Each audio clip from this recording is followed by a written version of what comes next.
तो हेलो भटकती आत्माओं, कैसे हैं सब? आई होप सब मस्त होंगे। एंड आज की जो हमारी स्टोरी है वो बहुत ही ज़्यादा तगड़ी है। नहीं, मैं मजाक नहीं कर रहा। अगर तुमने आज की ये स्टोरी सुन ली पूरी complete without skip, I know कि तुम स्कीप तो नहीं करोगे भाई। बिना देरी किए मेरे को ये स्टोरी स्टार्ट करनी है क्योंकि मेरे को अंदर से सुनानी है। जब मैं ये स्टोरी पढ़ रहा था तो भाई लिटरली मेरे रोंगटे खड़े हो गए थे। एक बार तुम सुनो। एंड मैं बस एक ही बात बोलना चाहूँगा कि अगर तुम लोगों के पास ईयरफ़ोन है या फिर बड्स हैं, जो भी है भाई तुम्हारे पास, तुम एक बार कान में घुसाओ उन्हें। और अगर तुम नाइट में सुन रहे हो तो और भी ज़्यादा मज़ा आने वाला है। अगर दिन में सुन रहे हो तो भाई मैं रिकमेंड करूँगा कि इसे तुम नाइट में सुनो, फुल मज़ा आएगा। And without wasting time story को करते हैं स्टार्ट। तो ये स्टोरी है 5 दोस्तों की जो कि दिल्ली से उत्तराखंड अपनी छुट्टियाँ मनाने जाते हैं। तो वो लोग जाते हैं देहरादून से 80 किलोमीटर दूर पहाड़ियों में बसे एक छोटे से गांव जिसका नाम है काला डूंगी। आई नो कि तुमने इस विलेज का नाम जरूर ही सुना होगा। अगर तुम हॉरर स्टोरी के शौकीन हो, अगर किसी ने उत्तराखंड के बारे में हॉरर स्टोरी बताई है तो इस प्लेस का नाम आना तय है, क्योंकि ये उत्तराखंड का सबसे हॉन्टेड एरिया है। Most of cases horror story के यहाँ से ही निकलते हैं उत्तराखंड में। लेकिन ये जो एरिया है वो बहुत ही ज़्यादा ब्यूटीफुल है और यहाँ के जो लोकल लोग हैं वो बहुत ही ज़्यादा डर कर रहते हैं यहाँ पे, खासकर की रात में, क्योंकि उन्हें यहाँ का इतिहास पता है। लेकिन ये जो 5 दोस्त हैं वो जाते हैं एंड उन्हें इस सब के बारे में पता नहीं होता, लेकिन जो लोकल लोग उन्हें बताते हैं फिर भी वो कूल बनने के चक्कर में विश्वास नहीं करते हैं। फिर उनके साथ ये इंसिडेंट होता है। तो ये 5 दोस्त हैं, राज, अमित, प्रिया, नेहा और विकार। सभी दिल्ली के एक कॉलेज में पढ़ते हैं एंड इनकी सेमेस्टर की छुट्टियां पड़ जाती है तो ये कुछ दिनों के लिए देहरादून जाते हैं। उन्होंने नेट से देखकर एक फार्म हाउस बुक किया यहाँ पर, एंड जो कि गांव से थोड़ा दूर जंगल के किनारे था। ये लोग 15 दिसंबर की नाइट को फार्म हाउस पहुंचते हैं। तो ये लोग देखते हैं कि भाई फार्म हाउस तो बहुत ही ज़्यादा ब्यूटीफुल है।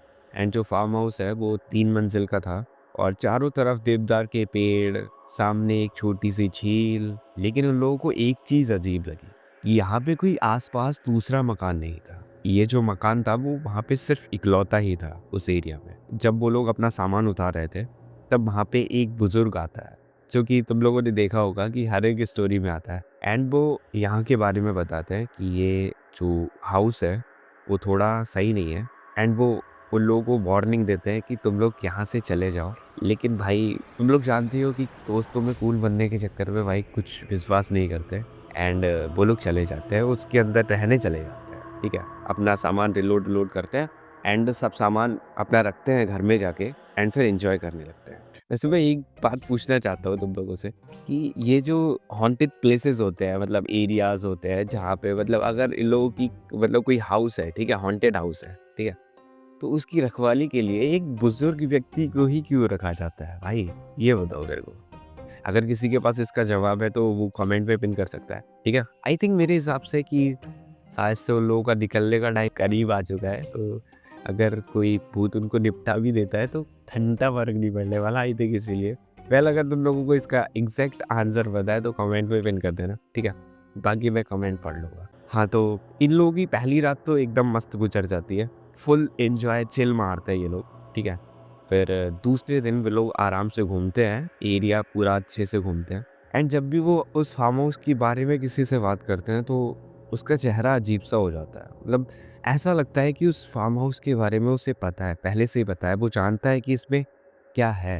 एंड लोग, वहाँ के जो लोकल लोग थे, वो उन्हें चेतावनी देते हैं, वार्निंग देते हैं कि तुम लोग जल्द से जल्द वहाँ से चले जाओ। लेकिन वो लोग हल्के में ले लेते हैं भाई उन लोगों की वार्निंग को। फिर दूसरी रात भी ठीक बीत जाती है। हालांकि जो उनके बीच ग्रुप का एक मेंबर था, विकास नाम का, उसे कुछ अजीब आवाज़ें सुनाई देती है। और हाँ, वो उन लोगों को बताता भी है कि उसको ये सब आवाज़ें सुनाई दी हैं। एंड फिर वो लोग उसका मजाक उड़ाते हैं, कहते हैं भाई तू फट्टू इंसान, क्या भाई कहाँ आ गया तू हमारे साथ। फुल मजे लेते हैं उसके, ठीक है।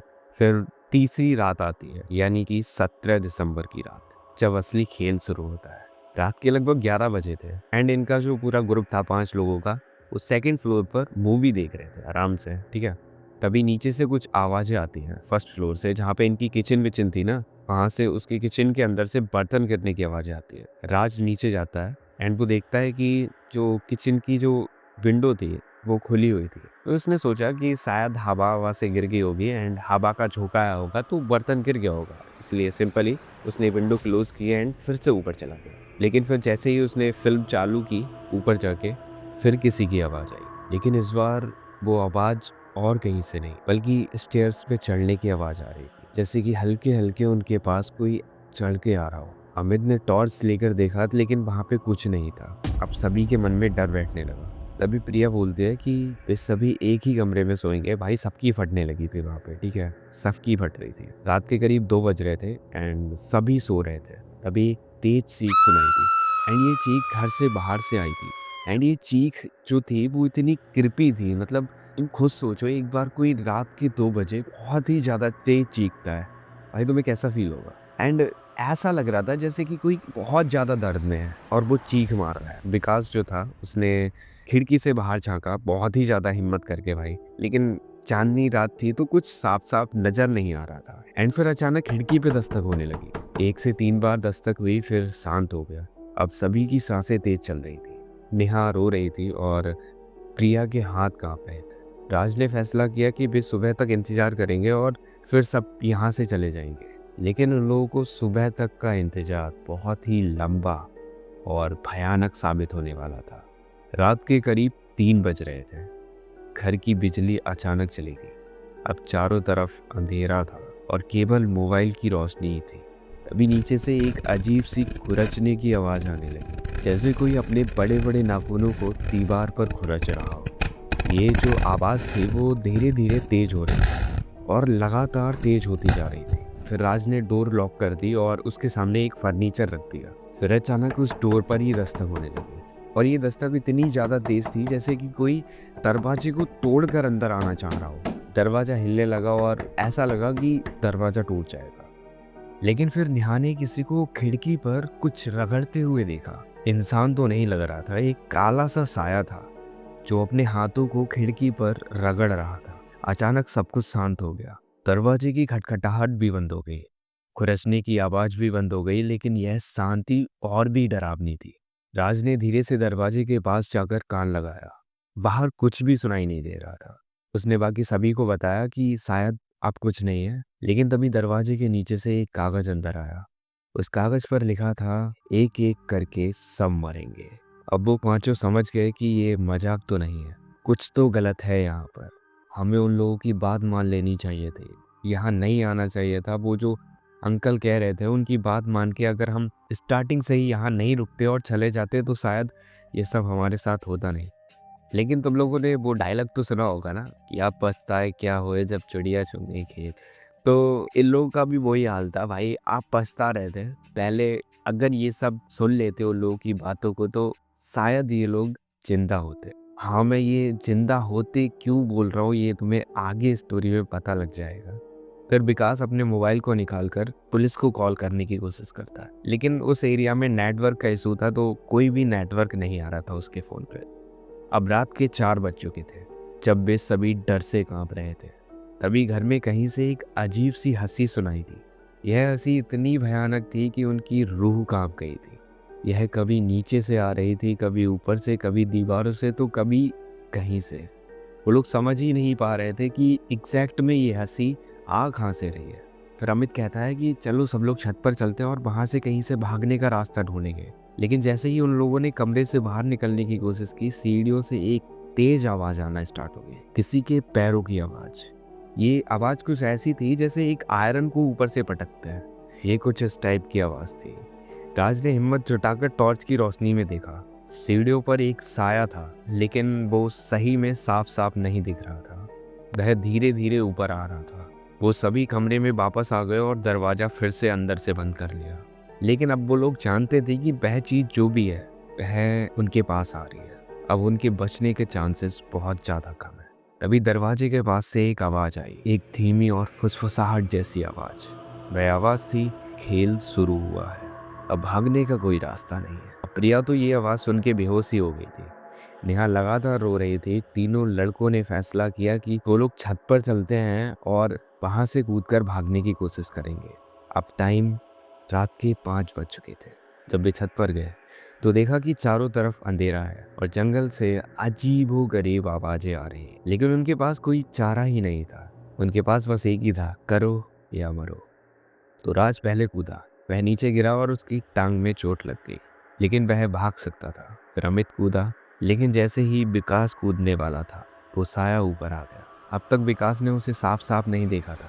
वह कोई इंसान नहीं था, वह लंबा पतला, उसकी आंखें लाल थीं और वह एक अजीब सी आवाज निकाल रहा था। उसके हाथों में कुछ चमकीला था, शायद कोई हथियार। विकास ने कूदने की कोशिश की, लेकिन उस चीज ने उसे पकड़ लिया। विकास की चीख सुनाई दी राज और अमित को, तो वे रुक गए। वे लोग वापस जाकर अपने दोस्त की मदद करना चाहते थे, लेकिन अचानक उस चीज ने विकास को छत से नीचे फेंक दिया। विकास जमीन पर गिरा और हिल नहीं रहा था। राज और अमित समझ गए कि अब उनकी बारी है। वो लोग लगातार जंगल में दौड़ रहे थे। फिर आगे जाके उन्हें पता लगा कि वो लोग जंगल में भटक गए हैं। अब सुबह के 6 बज चुके थे। आखिरकार वे लोग मेन रोड पे पहुंचे और पुलिस को कॉल किया। जब पुलिस उस फार्म हाउस पर पहुंची तो उन्हें प्रिया और नेहा का शव मिला। विकास का शव भी मिला, लेकिन सबसे डरावनी बात तो यह थी कि उन लोगों के शव जो थे वो कटे फटे हुए थे, जैसे किसी खूंखार जानवर ने उन्हें नोच खाया हो। फिर राज और अमित ने पुलिस को सारी बात डिटेल में बताई कि उनके साथ क्या क्या हुआ था। लेकिन सही बताऊं तो पुलिस वाले भी उनकी बातों पर विश्वास नहीं कर रहे थे, और ये सब अफवाह मानकर और जानवर का हमला मानकर पुलिस ने केस क्लोज कर दिया। लेकिन यह कहानी अभी खत्म नहीं होती। राज और अमित वापस दिल्ली चले गए, लेकिन उनके साथ वो डर भी आ गया था, जो वो लोग उसे वहां छोड़कर नहीं आ पाए। अमित कुछ महीने बाद मानसिक रूप से बेकार हो गया। राज ने अपनी जिंदगी सामान्य बनाने की कोशिश की, लेकिन हर रात उसे वही डरावने सपने आते थे। वह बार बार उस इंसिडेंट्स को याद करता और वो उस हादसे को अभी भी नहीं भूल पाया है। 6 महीने बाद अमित अस्पताल में मृत पाया गया। डॉक्टरों के अनुसार उसकी मौत दिल का दौरा पड़ने से हुई थी, लेकिन अस्पताल के स्टाफ ने बताया कि वो मरने से पहले चिल्ला रहा था कि वह आ गया, वह आ गया। अब केवल राज बचा था। उसने कई बार आत्महत्या करने की कोशिश की, लेकिन हर बार वह कुछ ना कुछ वजह से बच जाता, जैसे कोई उसे मरने नहीं दे रहा हो। राज ने बताया कि कई बार उसे लगा कि कोई उसे देख रहा हो। रात में जब वो सोता है तब उसे लगता है कि कोई मेरे पास सो रहा है, कोई मेरे को घूर के देख रहा है। वो नाखून खुरचने की आवाज़ अभी भी सुनाई देती है। उसे लगता है कि कोई रात में उसके कान के पास अपने नाखूनों को खुरचता है। काला डूंगी के जो लोकल लोग थे उन लोगों ने बताया कि ये जो फार्म हाउस था इसमें 30 साल पहले एक फैमिली रहने आई थी, लेकिन वो सडनली गायब हो गई। उनका कुछ पता नहीं चला, उनके शव भी नहीं मिले और तब से वह जगह शापित मानी जाती है। आज राज 25 साल का है, लेकिन वह 45 साल का आदमी जैसा लगता है। उसके बाल सफ़ेद हो चुके हैं और वह हमेशा डरा हुआ रहता है। वह किसी से ज़्यादा बातचीत नहीं करता और अकेला रहना पसंद करता है। राज कहता है कि वह चीज़ अभी भी उसका इंतजार कर रही है। वह कहता है कि जब भी उसकी मौत का समय आएगा तो वह चीज़ उसे खुद लेने आएगी। सो गाइस, लास्ट के कुछ वर्ड्स में मैं बस इतना कहना चाहूँगा कि राज अभी भी जिंदा है, लेकिन वह जिंदगी नहीं है जिसे हम जिंदगी कहते हैं। वह हर रात उस डर के साथ सोता है कि कहीं वह चीज वापस ना आ जाए। इस घटना के बाद उस फार्म हाउस को बंद कर दिया गया। आज भी कोई वहां नहीं जाता और वहां के लोकल लोग बताते हैं कि रात में वहां से अजीब आवाजें आती हैं, किसी के चीखने की आवाज तो किसी के रोने की आवाज। ये आवाजें वहां के लोकल लोगों को परेशान करती हैं, तो वो लोग हल्के हल्के उस गाँव को छोड़ना चाह रहे हैं। इस स्टोरी का मेन मोटिव ये है कि इस दुनिया में कुछ चीज़ें ऐसी होती हैं जो हमारे समझ के परे हैं। कुछ जगह ऐसी होती हैं जहाँ जाना नहीं चाहिए। कुछ चेतावनियों को मान लेना चाहिए, कुछ चीज़ों को नज़रअंदाज नहीं करना चाहिए। शायद वो लोग उन अंकल की बात मान लेते या फिर उन लोकल लोगों की बात मान लेते तो शायद वो लोग अभी जिंदा होते। इस स्टोरी को सुनने के बाद आपको जो भी लगे, लेकिन एक बात याद रखिएगा, अगर आप कभी भी किसी अनजान जगह जाएं और वहाँ के लोकल लोग आपको वार्निंग दें या फिर कुछ ऐसा बताएं जो आपको उस जगह के बारे में नहीं पता है, तो उसे अंधविश्वास मानकर इग्नोर ना करें, क्योंकि कुछ चीज़ें वाकई में होती हैं। सो भटकती आत्माओं, अगर तुम लोगों को ये स्टोरी पसंद आई तो इसे लाइक कर दो, एंड ऐसे ही रियल और मिस्टीरियस कहानियाँ सुनने के लिए तुम्हारी भाई की आवाज़ में सब्सक्राइब भी कर दो। एंड मैं मिलूंगा एक और न्यू क्रिपी कहानी के साथ। तब तक के लिए बाय बाय। एंड हाँ, मैं तुम लोगों को एक बात बता दूं, अगर तुम लोगों के पास कोई ऐसी स्टोरी है जो तुम लोग सुनना चाहते हो तो डिस्क्रिप्शन में एक ईमेल दी गई है, तो तुम लोग आराम से उस पर सेंड कर सकते हो।